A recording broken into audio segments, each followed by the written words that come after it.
Karakataka, and Mihiana Kia Koutou Katoa.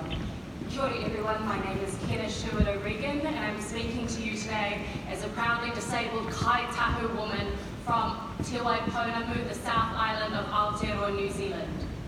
When I introduce myself in this way, I'm connecting to my family, to my ancestors, to my waters, my rivers, and to our chiefly ancestral mountain, Aoraki, who stands amongst his brothers as the tallest peak in the Southern Alps, which are currently melting due to your inaction.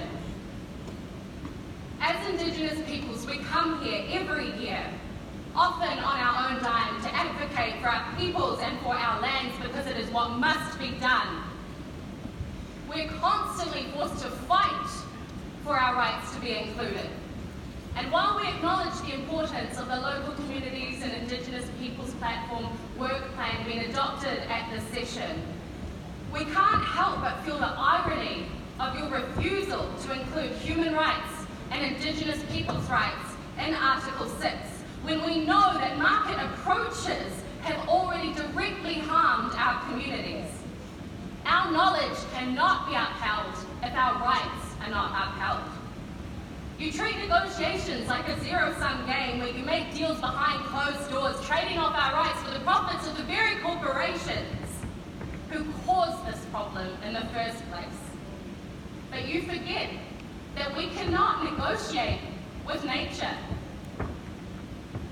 Since the colonial project began, we have been overcoming an apocalypse on our lands.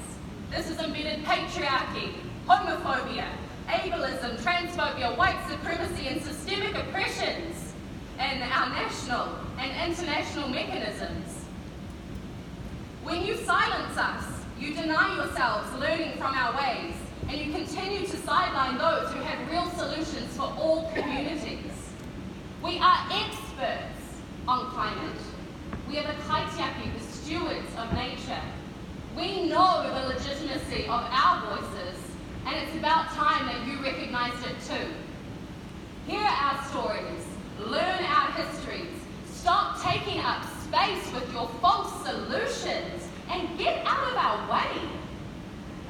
Because we're here with real solutions, and we're united with all people with disabilities and other structurally oppressed groups and the other constituencies that you can see standing behind me right now. We are united in our vision for transformative change because people power is climate justice.